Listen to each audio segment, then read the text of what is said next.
Good morning, everyone.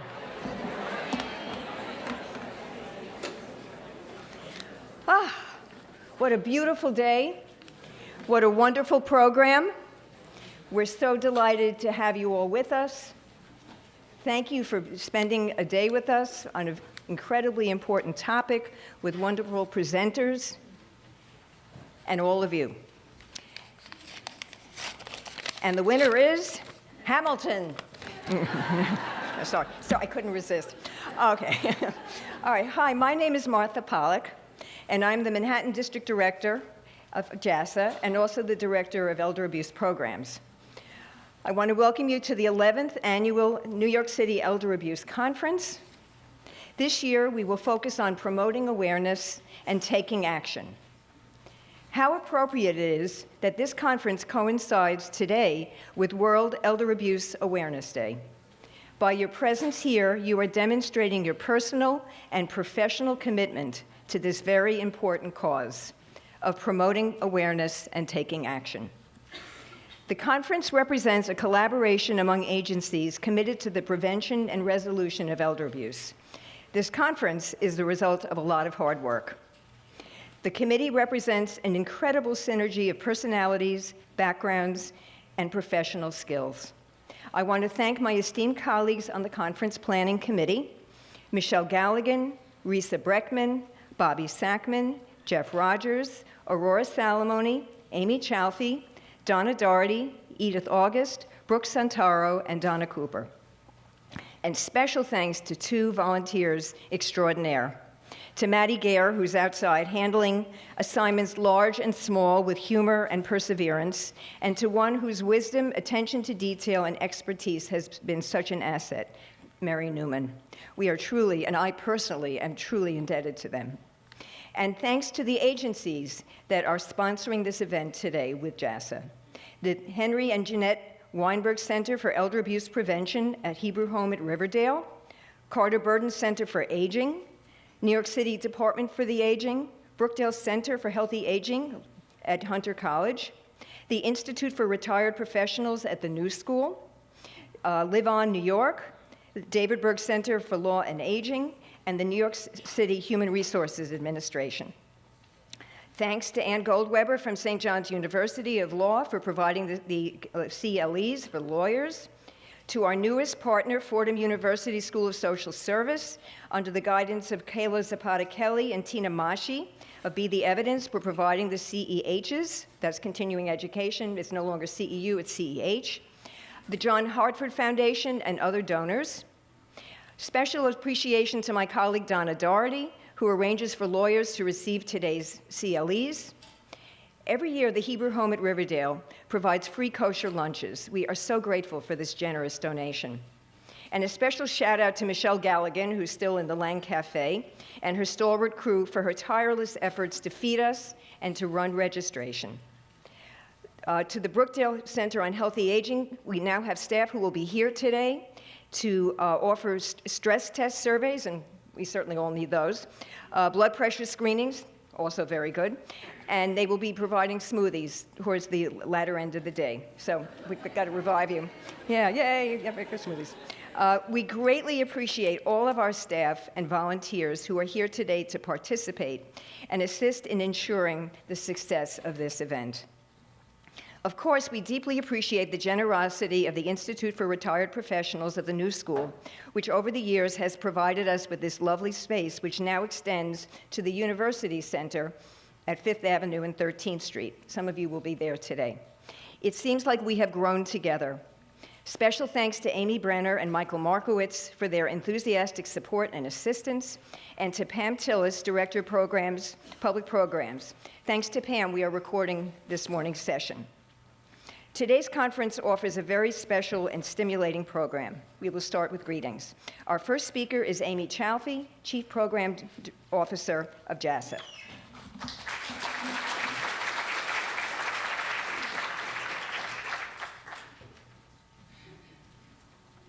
Good morning. Catherine Haslanger, our Chief Executive Officer, was scheduled to be here today but was unable to. and I am privileged to welcome you to the 11th Annual Elder Abuse Conference on behalf of JASA. It's also particularly a privilege for JASA to bring this conference to fruition with our stellar and extraordinary consortium of partners. We are all committed to improving the lives of New York City's older adults. Today's theme, promoting awareness and taking action, is more relevant than ever, frankly, as New York City's older population expands and grows older. Elder abuse prevention and intervention is a particular area of expertise for JASA. I just want to note a few current initiatives in which we're involved. JASA is partnering with Weill Cornell Medical College and DIFTA on a project that uses mental health interventions to support the individual's ability to resolve elder abuse situations. We are working in partnership with the Brooklyn DA's Elder Abuse Unit, the New York Police Department, and the New York Asian Women's Center to train criminal justice professionals, government agency staff, and victim assistants to increase their ability to respond to elder abuse, neglect, and exploitation in their communities. JASA's legal and social work staff is also working with New York's Unified Court System and the Committee on Non-Lawyers and the Justice Gap to use technology to provide unrepresented homebound older adults access to court services. JASA Outstations, a social worker lawyer team at the Brooklyn, Queens, and Manhattan Family Justice Centers. And of course, we continue to provide elder abuse prevention and intervention services in Brooklyn and Queens, and under subcontract and in partnership with the Carter Burden Center in Manhattan. You know, frankly, there are exciting things happening across the elder abuse landscape. Just a couple of notes. We are very appreciative to Commissioner Corrado for her leadership and for DIFTA's campaign to highlight awareness of elder abuse and to connect people to resources. We are looking forward to the potential expansion of the MDT model partnered by the New York City Elder Abuse Center. Building Bridges, a relatively new interagency consortium, addresses violence across the lifespan and is a very exciting new initiative. All of these efforts speak to our collective action in combating the problem. Today is an opportunity to learn, to share, to inspire, and invigorate. I want to say special thanks to Philip Marshall, our keynote speaker, outstanding advocate, and special friend to JASA. Thank all the presenters, of course, the planners, and the conference partners again, and particularly Martha Pollack, who is relentless in her attention to detail and to working to ensure that today is a success. I hope you find the program very meaningful. I think that you will, and that you get a smoothie later today. Thank you, Amy. We are very honored to have with us today Donna Corrado, Commissioner for the New York City Department for the Aging.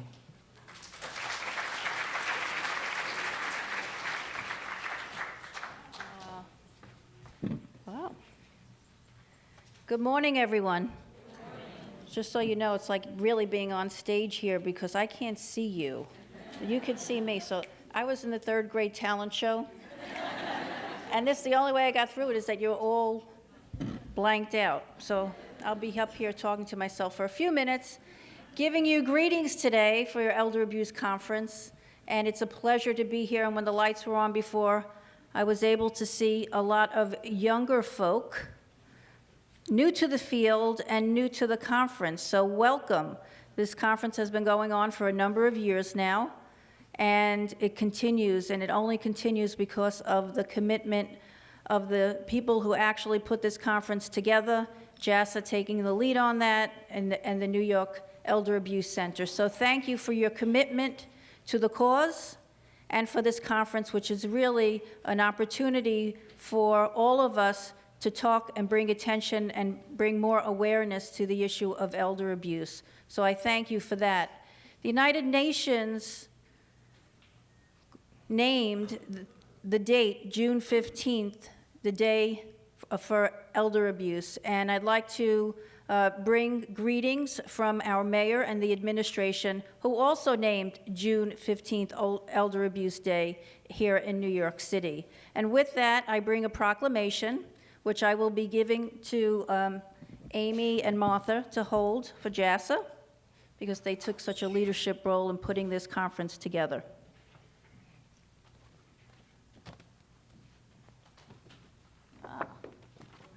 There you go. We're going to take a picture. Very official.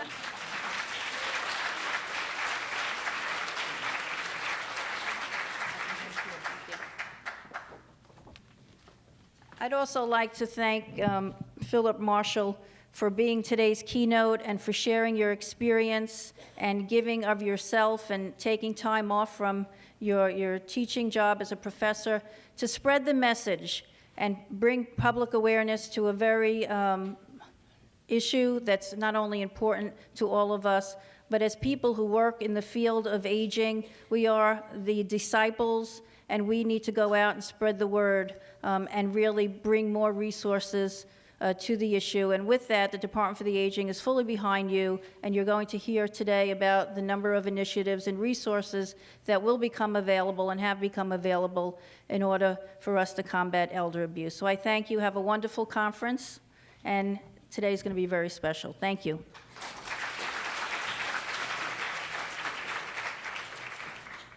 Okay.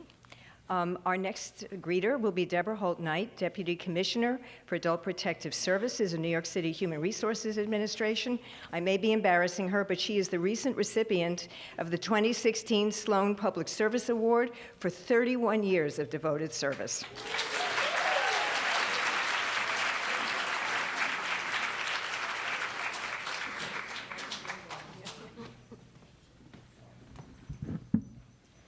Wow, Commissioner Corrado is right. I can't see you. Good morning. What better place to be on World Elder Abuse Awareness Day? And what better people to be with than those who are out there doing the work? I'd like you to take a moment and just applaud yourselves for the work that you do.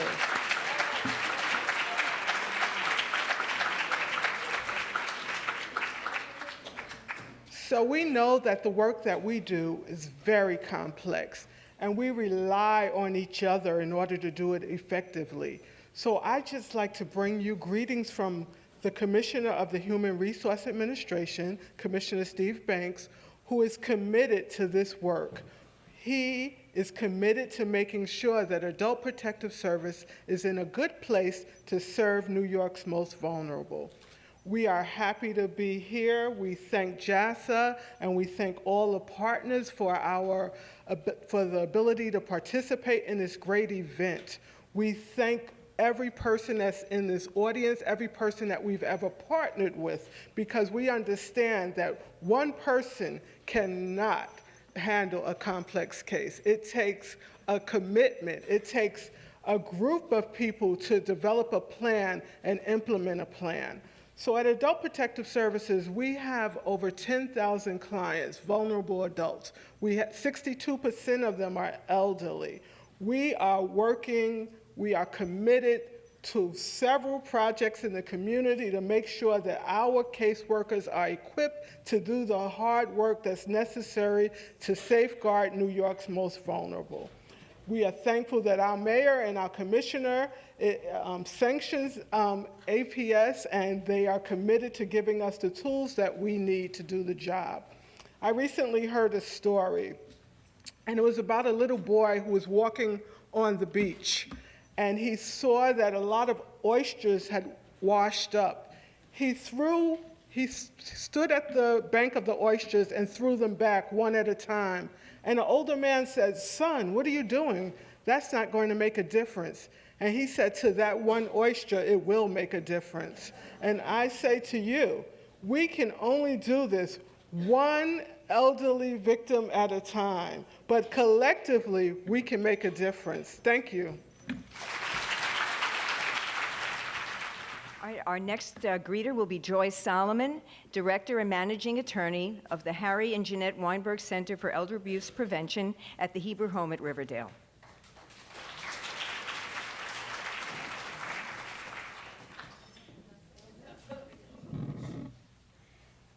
So thank you so much for everyone for being here this morning.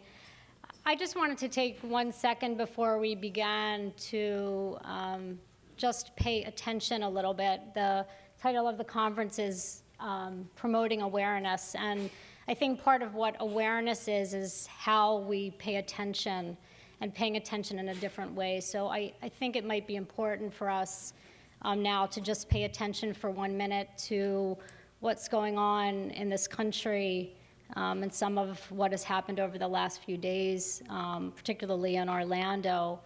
And we know we're here to talk about an important issue that affects so many people in our city and in our country and all over the world. And a lot of people over the last few days have been talking about, what can I do, and feeling a great sense of sadness about what's going on.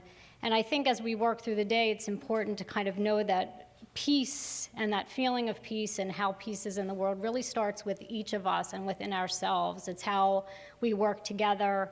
It's how we talk to other people. It's what we think about. It's what we expose ourselves to. But it really starts for each and every one of us inside of ourselves. So I just offer that out today, and really to just take a moment to really reflect on what's going on. When we first started this conference 11 years ago, our goal was to create connection and create a place for learning and growth for professionals and community members working on the field of elder abuse. And at that time, the issue really didn't have a name, let alone a great organized movement dedicated to the prevention and intervention. And today, thanks largely to many of the people that are in this room, our city has made huge strides in raising awareness and understanding of elder abuse. And the shared mission now really has a name, Elder Justice, which is a movement that's rapidly gaining momentum nationally and nationwide, helping us to define the trajectory of our collective work. Elder justice is multifaceted. It means a paradigm shift in the way our culture views aging, its rewards and possibilities. Elder justice also means shifting the conversations from the status quo and being brave enough and having the courage to change and advocating for change. Elder justice also means recognizing the wide-ranging and severe societal costs of elder abuse. The impact on the victims cannot be overstated, and I know each and every one of you in this room knows about that. Ensuring that victims of elder abuse have a safe place to call home is a critical part of elder justice work also, and that's why at the Weinberg Center, we provide safe shelter to victims of elder abuse who are not safe in their homes. And once they come through our doors, we are committed to providing victim-centered holistic services. This means that our attorneys work with our clients to craft individualized legal plans based on their circumstances. If a client is too frail to get to court or sit on hard benches, we help them appear remotely using the city's Access to Justice project, or advocate for law enforcement and attorneys and even judges to come to them. Our medical team provides coordinated care so critical to healthy aging. And our social workers help clients process the trauma that they've experienced and reconnect with positive aspects of their identities, as well as ensure they are connected to the services and community supports in this room, which are so critical to living safely and independently back in the community. It's also really important while we are gathered here to recognize that elder justice is also taking care of the professionals who work with older adults, to give them skills, trainings, and opportunity to process the really personal effects of this work. Today, I'm going to be doing this morning a meditation session, so come join me and we can enjoy some quiet together and pay attention to what's going on inside. We've made a lot of progress in publicizing the issue of elder abuse, but a lot still needs to be done in terms of understanding and addressing the issues and the multifaceted causes and effects. All of this is elder justice work. Supporting elder justice means believing that these goals are attainable and recognizing that they are inextricably tied to the fight of elder abuse. I know that this conference today, connecting with each other, gaining knowledge, tools, and skills, feeding off of our collective passion and energy is a critical step towards a future of justice for all older adults. And if you don't mind, if you don't have a piece of paper, you can take out your phone now if you've put it away in your bag and bring it out, or take a piece of paper and a pencil. So everybody just go to the notes section of your phone or gather a piece of paper.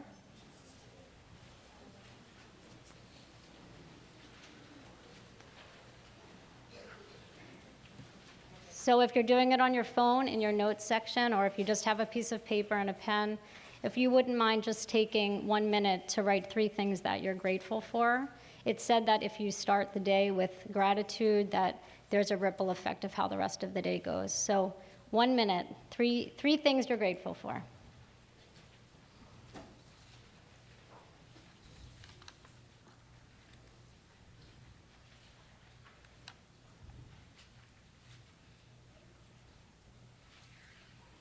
Thank you so much, and everyone enjoy the conference.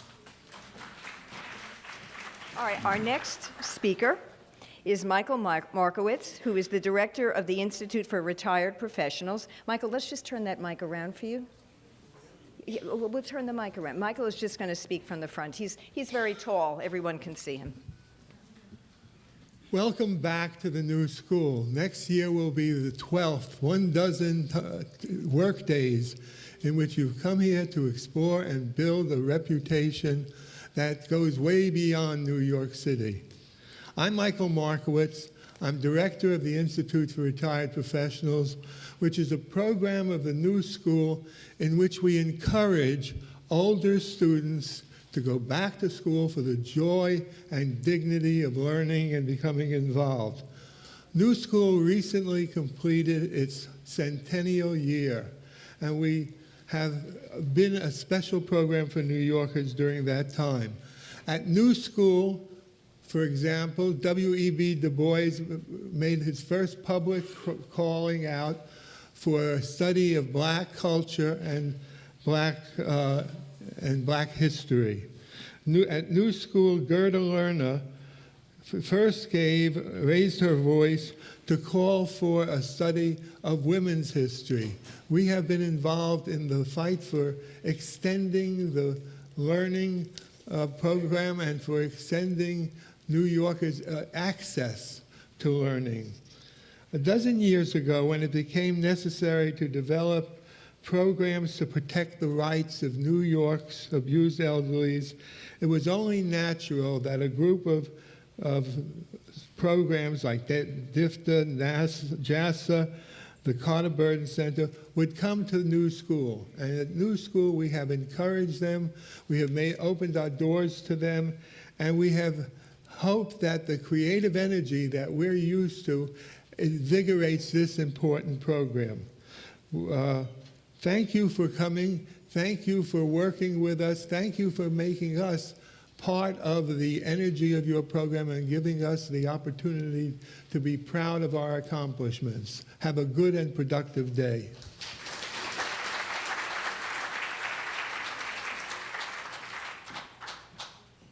All right, Michael didn't mention this, but Michael will actually be retiring this summer.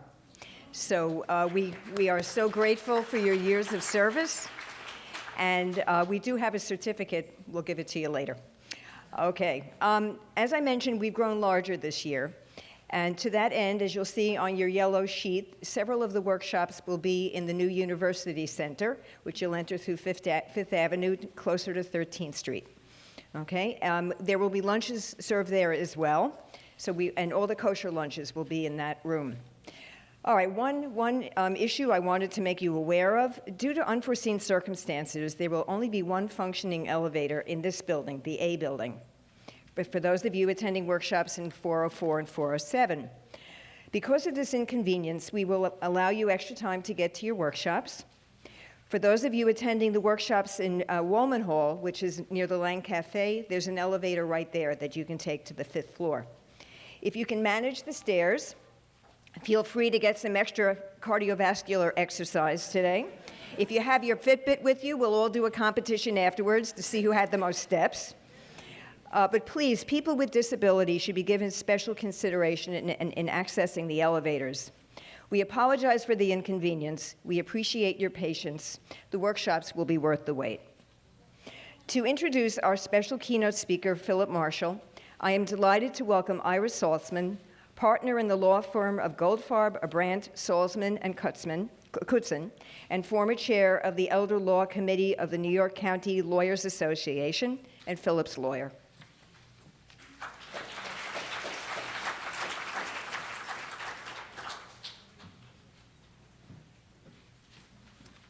Good morning, everyone. It's my great pleasure to introduce to you my friend, Philip Marshall. Philip is going to be talking about elder abuse in the context of the highly contested guardianship proceeding that he brought on behalf of his grandmother, Brooke Astor. I had the great privilege of being his lawyer in that proceeding. Before he started this process, Philip had a full life. He had a full personal life. He was and is a tenured professor at Roger Williams College. But he saw a problem, and he had the courage and the fortitude to do something about it. He was not afraid to get involved. One of the most important things that has to happen in order to stop elder abuse is that people need to be brave enough to do the right thing. I've heard Philip talk about his grandmother before. He will be modest about his role in the process because that's his nature. But the simple fact is that he was the petitioner in this guardianship proceeding. He involved himself in what became an extraordinarily complex court case. Just to give you a limited sense of how complicated this was, we had more than 100,000 pages in discovery documents. My trial outline, not including financial issues, was 250 pages. Philip put himself in the middle of this process, and it took over his life to some extent. And not everyone has the guts to do this. As we talk about what needs to be done to both prevent and stop elder abuse, one of the most important things we need to do is to think about what we need to do to make it easier for people to come forward. We also need to applaud and celebrate people like Philip who have the nerve and the moral core to put themselves on the line and do the right thing. And with that, I give you my good friend, Philip Marshall.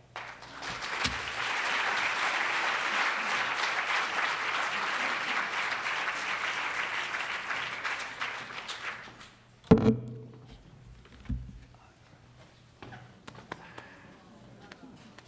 you. Good morning. I am so grateful for what you all do every day with elders in New York City.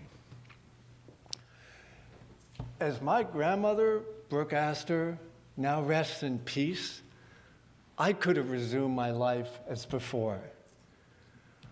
For years, my battle for my grandmother and against my father consumed my life and consumed our family.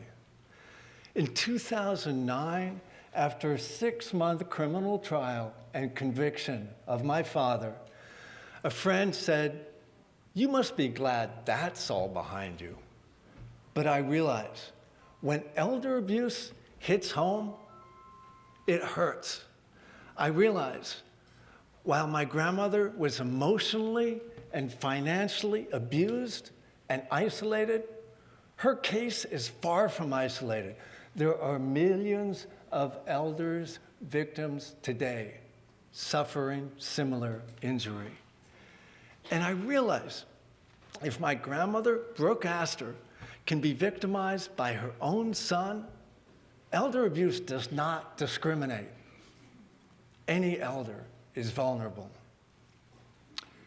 I realize the aftermath of elder abuse far exceeds any dollar amount. Most costs are irretrievable, some compounded. And I realize to be complacent about elder justice is to be complicit in elder abuse. In fact, our national negligence is a proximate cause of elder abuse. Our silence protects perpetrators, not their victims, our loved ones, or, on another day, ourselves. When elders lose their sight, it's natural. But when we turn a blind eye to their plight, it's negligent. When elders lose their hearing, it's natural. But when we are deaf to their cries for help, it's negligent. When our elders lose their voice, it's natural.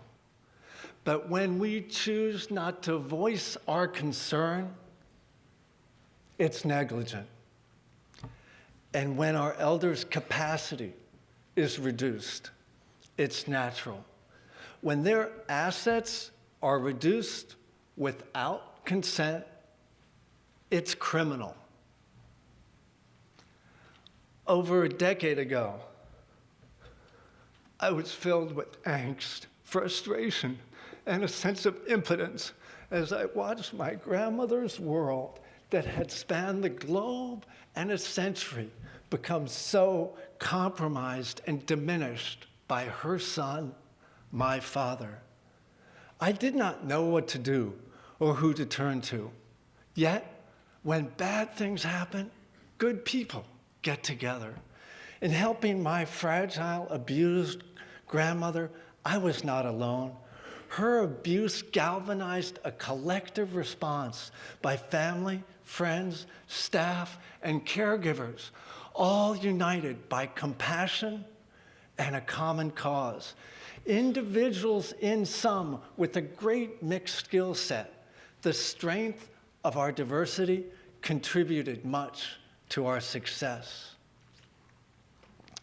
I later learned we were an informal, multidisciplinary team. Yet there was nothing informal about the stress we endured.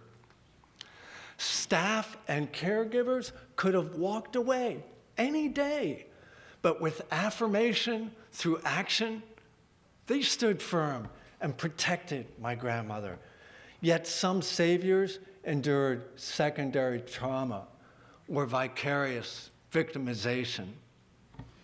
I filed a guardianship petition to save my grandmother and to help those who were helping her. Some of you are here today providing me an opportunity to thank you publicly for the first time in New York. To you, I am forever grateful.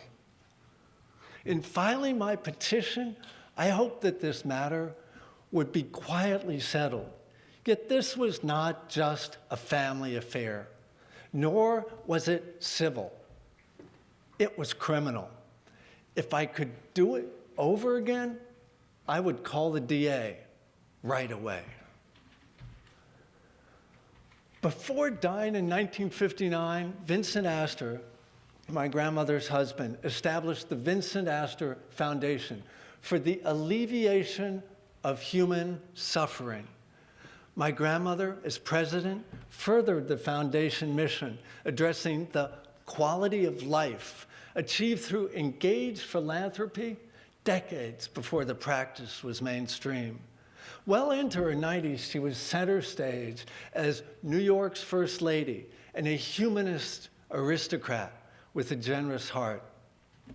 In 1998, at 96, she was awarded the Presidential Medal of Freedom by President Bill Clinton in recognition of her achievements.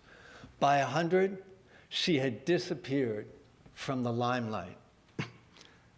This is until July 2006, when the contents of my guardianship petition was discovered by the press, leading to front-page headlines reading, "Disaster for Mrs. Astor."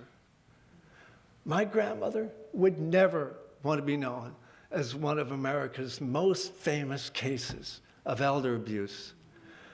Nor did she, while in the throes of dementia, choose to be victimized, deprived, manipulated, and robbed, all as part of a calculated scheme to defraud, as characterized by the Manhattan District Attorney.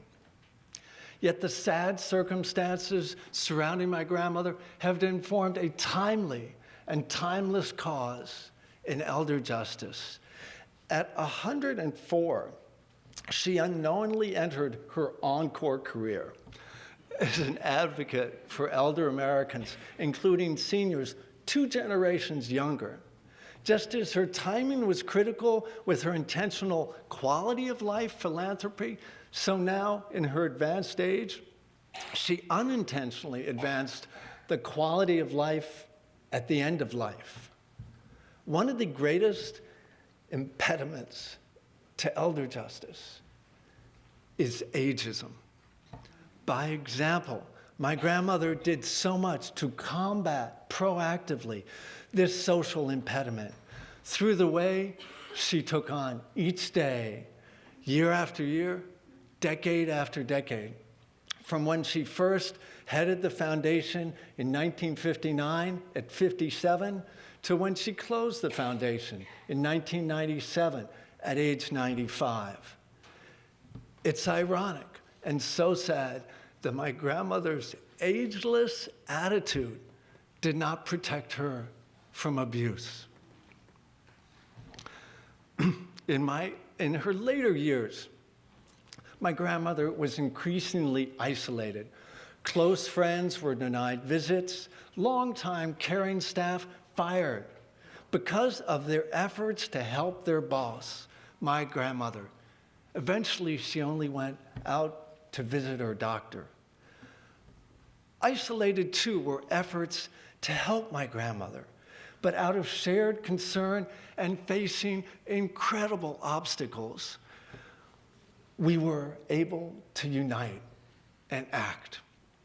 I am but one of dozens of people who stood up for my grandmother in her last years and then who took the stand in criminal court for the greater cause of elder justice.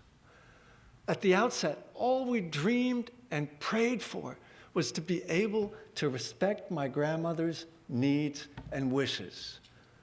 But once we took action, it was clear we were addressing a much, much greater issue. After her 100th birthday, I grew increasingly concerned about my grandmother. I began speaking with her supportive staff and caregivers. Here are but 2 of too many incidents. A transaction in early 2002 raised red flags. I heard that while my father was cutting back on my grandmother's expenses, he had sold her favorite painting, one that she had bequeathed to the Metropolitan Museum of Art. The sale realized $10 million, 2 of which my father kept as a commission. On hearing of the sale, my grandmother, who had been led to believe she was running out of money, asked, "Now, can I buy dresses?" My grandmother went from the limelight, center stage, as lead actor in her own life to being gaslighted by her own son, who psychologically broke her down into believing she was broke. As perpetrators know, psychological manipulation by undue influence is so effective in further compromising seniors who have diminished capacity and lack testamentary capacity. Undue influence can so compromise their well-being and their wishes. In horror, I recognized this was what was happening to my grandmother when she was most vulnerable and isolated. Today, the Sumner Redstone case, so public, reminds us of what happens in private to seniors every day. My grandmother loved the peace and quiet of her country house, where she wished to spend her final days. In early 2005, my father closed the house and fired my grandmother's most loyal staff member, her butler, Chris Ely, here with my grandmother. Later, back in her New York apartment, caregivers showed my grandmother a photograph of Chris. She thought he must have died because she couldn't understand why else he was gone. By mid-2005, only through the pressure of two of my grandmother's closest friends, my father reluctantly agreed to reopen her country house. I barely knew these friends at the time, but I was so grateful when I heard about their intervention. But by fall, my grandmother was back in the city. In early 2006, I spoke with more staff and caregivers. After hearing many new independent accounts, I became much more concerned. Concerned not only about my grandmother's compromised lifestyle, I was now concerned for her well-being and for her life. If my father had simply taken money and property of hers, but had provided for my grandmother, this story played out differently. In fact, given her means, a support for a year would have cost much less than my father's legal fees for a week in criminal court. But to witness my father's greed at my grandmother's expense, at the cost of her psychological and physical well-being, was something none of us could bear. I was still not sure what to do. I sought advice from several trusted people, including a sage high school friend whose own family had been through similar circumstances. He advised, "Philip, follow your heart first, then follow the money." Our greatest concern was my grandmother's psychological abuse, one of the most difficult forms of elder abuse to give credence to, much less document and assess. So in large part, the fallback were the financials. But I now know financials are at the forefront of our campaign for elder justice. The financial industry can help elders at branch banks and with fiduciaries and with big data analytics to help detect, arrest, and even prevent abuse. Much is being achieved in this arena. As financial capital of the country, New York is taking a leadership role. Washington, too, with model regulation, legislation, interagency guidance, and resources. I applaud the efforts of many organizations, including the Consumer Financial Protection Bureau, with Nora Eisenhower with us today. Just as CFPB so protects our vulnerable citizens, we need to help protect CFPB against those who wish to reduce or abolish its critical work. Even more can be accomplished when we intentionally couple financial management with health care to create wealth care and address wealth, health, and self. This subject was recently explored at a World Economic Forum conference, co-sponsored and hosted by the University of Pennsylvania, led by Derek Yock and Jason Karlowicz, your 2013 keynote speaker. In the arena of geriatric healthcare, one of our supporters today, the John A. Hartford Foundation, has done so much for decades. And now, under Terry Fulmer's leadership, Hartford is launching its initiative to address and arrest elder mistreatment. Since the late 70s, I have been a teacher and practitioner in conservation, architectural conservation. As you can imagine, the term conservator took on new meaning as I desperately sought to help my grandmother. After much work, I connected with my grandmother's two friends, Annette de la Renta and David Rockefeller, who had managed to have my father open up her country house the year before. We met in May 2006 and decided we must act. It became clear that I should file for guardianship. We considered the option to speak with my father, but we knew that while my father held power of attorney for his mother, my father's wife held power over him. We also knew that if my father was alerted, my grandmother's condition could be compromised further. Save a guardianship petition, we had little recourse, for my father was using his power of attorney as a weapon and a shield. In July in Supreme Court in New York City, Ira, filed a petition seeking guardianship for my grandmother. It was supported by affidavits from friends, staff, and caregivers. Immediately, temporary guardian of both person and property were appointed. Lifelong friend Annette de la Renta was appointed as guardian for my grandmother. J.P. Morgan Chase was appointed as guardian of her assets. The next week, we got my grandmother back to the country to spend her last days as she wished. On a side note, it was repeatedly reported that I sued my father. Unfortunately, this inaccurate portrayal of my petition has done little to inform the public of options available for themselves, specifically about the critical role guardianship can play.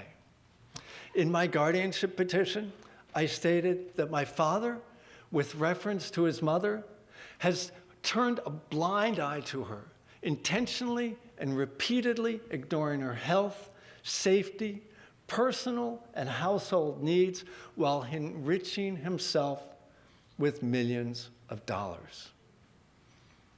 Immediately, my father lashed back at us, denying our accusations, misportraying our intentions, and intimidating us.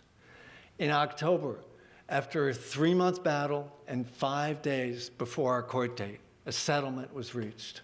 Temporary guardians were made permanent. My father and 2 lawyers renounced the right to be appointed fiduciary in surrogate's court. My petition for guardianship helped save my grandmother and allow us to respect her wishes. And guardianship will always play a critical role in helping other incapacitated seniors and disabled adults, especially those who have no other legal instruments or financial resources. This is why New York's community guardianship programs are so important, especially when seniors can stay at home. But guardianship needs reform. And guardians who have so much to offer must be included in other professionals' work more. As I expressed in my keynote at the National Guardianship Association conference last year, while guardianship should serve as the option of last resort, guardians can be some of the first at the table and can play a key role in maximizing the self-determination and supporting an individual in making or participating in at least some decisions, that is, in supported decision-making. Nationwide, efforts advance this cause. This includes the American Bar Association's new practical tool. In this acronym, the P stands for Presume Guardianship is Not Needed. This tool suggests an array of supports to consider. First, the Administration for Community Living has funded a national resource center on supported decision-making and recently held a federal conversation about adult guardianship and less restrictive decision-making options, including supported decision-making. As expressed by Kim Grier, past president of the National Guardianship Association, without advocating for supportive decision-making, we devalue the humanness, individuality, and self-determination of others until the others become us. Once awarded guardianship, we had achieved our goal. Now, back in the country, my grandmother was no longer fearful. Caregivers were coupled with fully coordinated care. Friends visited. Her rector came for communion weekly. She went outside with her dogs. Thanksgiving, which lived up to its name, provided a quiet time for my family to visit. Our children and my wife sang harmonies and played guitar. Deep below her blanket of full dementia, we captured a twinkle in her eye. These fall months turned out to be the halcyon days in the eye of the storm. In December 2006, a court decision which largely addressed payment of legal fees, the guardianship judge authorized reimbursement of my fees for bringing the guardianship petition, stating, although this matter voluntarily settled before the hearing, I find petitioner Philip Marshall was the prevailing party. Yet the judge also decided to award my father a portion of his legal fees, writing, I make this ruling based on the conclusion of the court evaluator that the allegations of the petition regarding Mrs. Astor's medical and dental care and other allegations of elder abuse by the Marshalls were not substantiated. I believe the court evaluator's report never connected the dots and the decimal points. It never made a connection between the allegations in the guardianship petition and an appendix to his report, a long list of financial dealings totaling tens of millions of dollars identified by the temporary guardian of the purse, J.P. Morgan Chase. Notably, Chase's discovery was limited as the court had decided the bank's motion seeking expanded powers to conduct wide-reaching discovery with subpoena power was denied.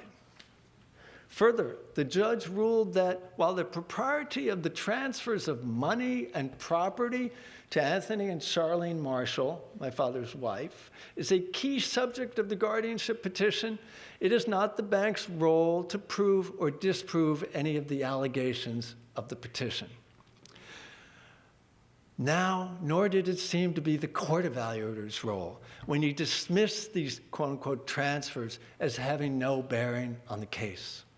Nonetheless, these transfers had directly affected our out-of-court settlement. Guardianship was settled and won in large part because of these financial findings. The court evaluator's report opened the door wide to claims that this was not elder abuse. This probably has much to do with the widely misunderstood definition of elder abuse. Astor's son is cleared, headlined the New York Times, which quoted my father's lawyer saying, this is a case that was given birth from allegations that were absolutely fictitious regarding Mr. Marshall's care of his mother. On the dark December day of this decision, our Pyrrhic victory found us losing the greater war against elder abuse. Was my grandmother's guardianship to be Elder Justice's Plessy v. Ferguson? Were we to repurpose my family's laundry as surrender flags, giving up on the greater cause into which we had been so thrust? Before guardianship, my grandmother was traumatized and in jeopardy. However, she did not endure double jeopardy by being re-victimized only because she was not cognizant of the judge's finding that elder abuse was not substantiated. In August 2007, my grandmother died at home, in peace, with grace and dignity, free from fear, and with loved ones. Then, in surrogates in Westchester County, my father filed her 2002 will and 2 of 3 codicils, making changes that would give him control of millions of dollars. Early on, using his power of attorney, my father made large, irregular transactions from his mother's account. So emboldened by successful gain of such sums, my father escalated his insidious serial exploitation in secrecy by having his mother sign 3 codicils that transferred almost $100 million to his control and away from charities. With mandated reporting by financial institutions, such egregious acts could have been arrested early on, protecting my grandmother from added loss and injury. In my grandmother's case, 3 lawyers combined to create a perfect storm coming into her frail life in the winter of 2003, 2004, to execute 3 codicils that redistributed the $100 million of her bequests, directing them to my father's control. First, my grandmother's long-standing lawyer and good friend, who was head of trusts and estates for an internationally recognized firm. This lawyer was planning to be co-executor of my grandmother's estate, with New York providing 2% of the estate to each executor. This lawyer took the highly unusual step of preparing a self-described first and final codicil. This lawyer betrayed my grandmother's trust and compromised her testamentary wishes. Another lawyer, who my grandmother had never met before, but presumed to act in her best interest, executed a second codicil, then covered it up his tracks to, at, and from the signing. Multiple versions of his memo to file recording of the event suggest that while truth is eternal and absolute, lies are forever revised. And last, a lawyer, Francis Morrissey, who in the 90s had been suspended from practicing law. This lawyer had known my father's wife for years, and he insinuated himself into my grandmother's life and orchestrated much of this from the sidelines while waiting for the residual in the form of fees as newly appointed co-executor and estate attorney. This lawyer's suspect execution of the 3rd codicil later served as a catalyst for involvement by the Manhattan District Attorney. While my grandmother's will to live remained strong, her will to give had been completely compromised 4 years after my father, in a letter to a geriatric neurologist, claimed she was delusional. After the execution of these codicils, my grandmother was scared, becoming fearful of men in suits. At night, she asked nurses to look under the bed for the man who wants to kill me. Was my grandmother's well-being collateral damage? No. Her well-being was direct casualty of a war conducted in an effort to exploit her. My grandmother had already provided for my father in her will. Before amendment, she bequeathed him over $60 million. Back in October, only days after the guardianship was settled, a criminal investigation was launched by the Manhattan District Attorney. With such great care on lawyer number 3's part to be at arm's length from dealings, it's ironic to think that his final act, the execution of the 3rd codicil, was the first matter that prompted the DA to take action. In December 2006, just as my father declared that he had been vindicated, the DA's office expanded its work, impaneled a grand jury, and issued subpoenas.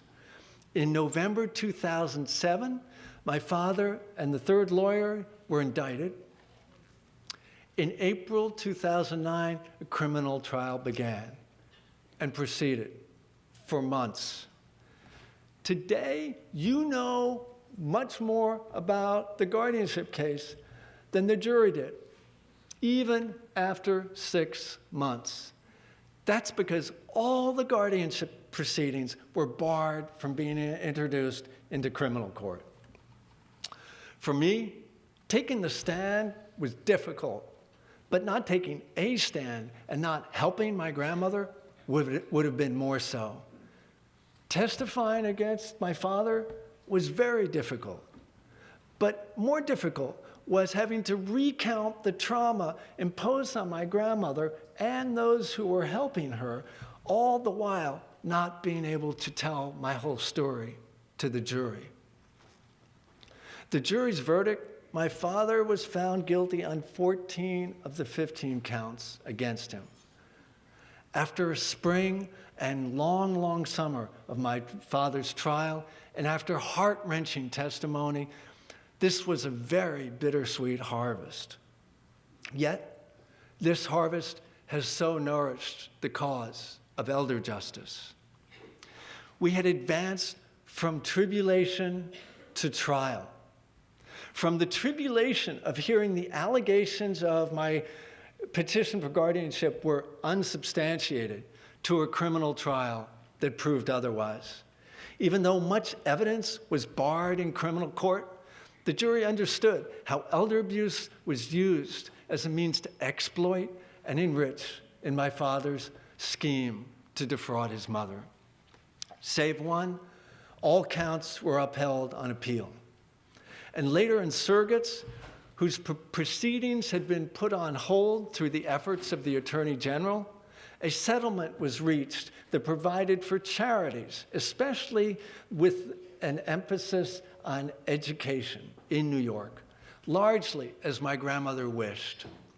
If her wishes had not been met, New York teachers would have received nothing more than a lesson plan on how elder abuse can be used to exploit. I could have disregarded heart-wrenching accounts and discounted calls for help from staff, caregivers, and friends.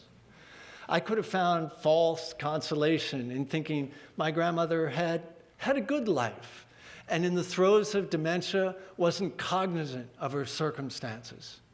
I could have maintained the fallacy that families should not air their dirty linen in public, even when their assets are being laundered or stolen. I could have been made complicit by the false prospect of silence money that would have increased my inheritance significantly. I couldn't have enabled my father by thinking family first and presumed my grandmother's only child, only son, natural object of her affection, deserved all he sought. But I could never, ever live with any of these choices, and I'm so glad that I acted.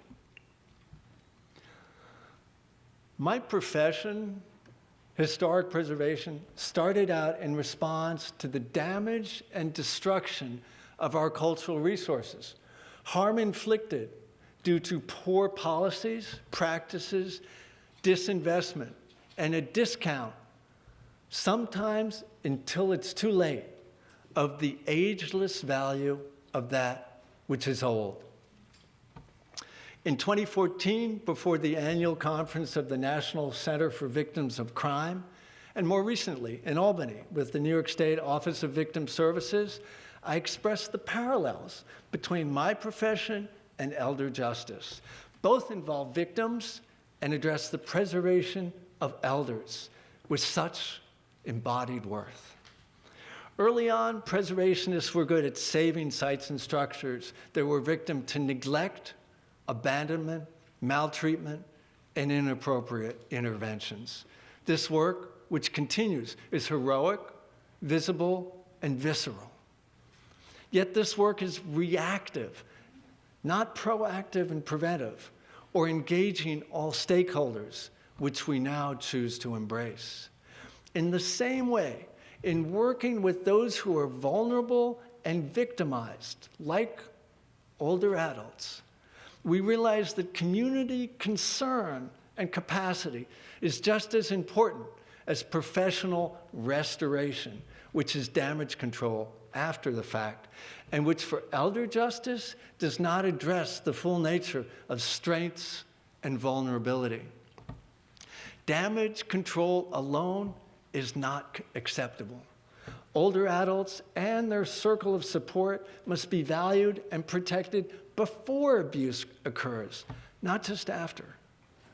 Now we can strengthen our approach to elder ecology, working not for, but with elders, with their circles of support, and with their communities. In working with family, friends, and caregivers, we provide support along the way and encouragement to come forward when elder abuse is suspected. Should abuse occur, when victim-centered response and healing is articulated, they guide every step forward, hand in hand with elders, to address risk, resiliency, healing, and prevention. Elder justice is in its infancy compared to other realms that define our social, legal, and moral obligations. Here, elder justice can help complete, not compete with, other causes.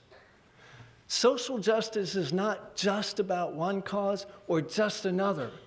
It's inclusive and embracing, coming full circle to become whole, even holy for society, and here for seniors. We achieve ageless equity when the scales of justice balance the promise of our rising generations with our promise to those upon whose shoulders they stand.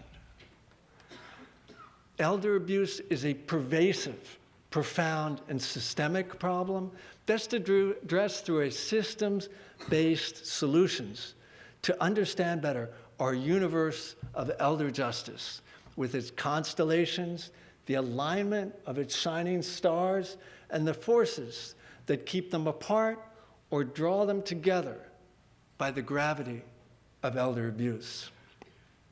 Our systems-based solutions are both bottom-up, starting with a person-centered approach, and top-down, with leaders engaging all sectors in what Edwin Walker from ACL describes as a comprehensive national framework.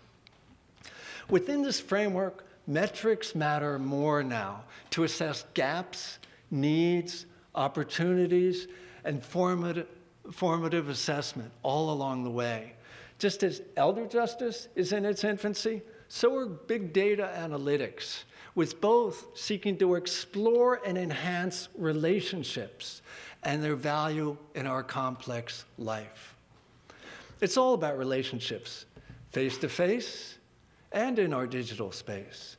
Analytics can strengthen our collective cognitive capacity to address elder abuse while helping all sectors in society steward our wealth, health, and self. With greater cognitive capacity and formative assessments made possible by analytics, we can do better to build upon existing public and philanthropic resources to include more private investment, which was never imaginable when my grandmother held the helm at the Vincent Astor Foundation. Today, private sector impact investment through social impact bonds and other vehicles provide powerful, purpose-driven means to achieve transformation while leveraging assets to gain robust returns, social and economic. In Gene Case's words, impact investing is new ways to solve old problems, here, elder problems. This investment is a systems-based approach to elder justice, includes our investment in communities and their circles of support. Elizabeth Podniks, founder of World Elder Abuse Day, or World Day, as she notes, noted in a webinar last Friday, you can't talk about networks without talking about social support. My grandmother would never want to be remembered only as one of America's most famous cases of elder abuse. For in such context, victimization trims a life to fit the frame. But here's my grandmother's greatest legacy, that as an elder for over 4 decades, she practiced in New York City philanthropy, whose priceless essence is the love of humanity. It is through this lens of humanity that we see elders, otherwise made invisible by our ageist attitude. For seniors are not the problem. They are part of our shared solution and resolution to address ageless issues and advance ageless equity. With ageless equity, we work with elders who become indivisible, not rendered invisible. By 2030, in the US, there will be over 70 million shades of gray. Sorry. The world will have 1 billion, each one with its own hue, value, and chroma, to color our world far beyond the polarizing perception of a black and white approach to grain, to individuals, and to age. In recognition of World Day, Assemblyman Simbrowitz, chair of the Aging Committee, emphasizes that elder abuse is a problem that affects every community and cuts across race, religion, culture, and income lines. And so our global is our inclusive perimeter protection and care of all elders year-round. Thank you for inviting me to share my story and my dreams. Thank you more for all you do every day with elders.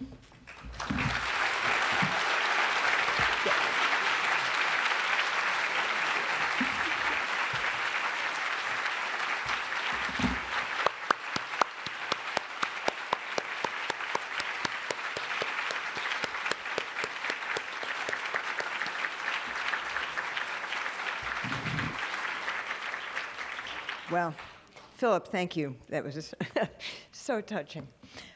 We're very excited for Philip to have kicked off such a wonderful day and to really touched on so many of the themes that will be presented both at our panel, which I'll ask the panelists to please come up now and join us on the stage, and for the workshops that you'll all be participating in after the panel. So Philip, again, you bared your soul and really inspired all of us to think so deeply about these thoughts.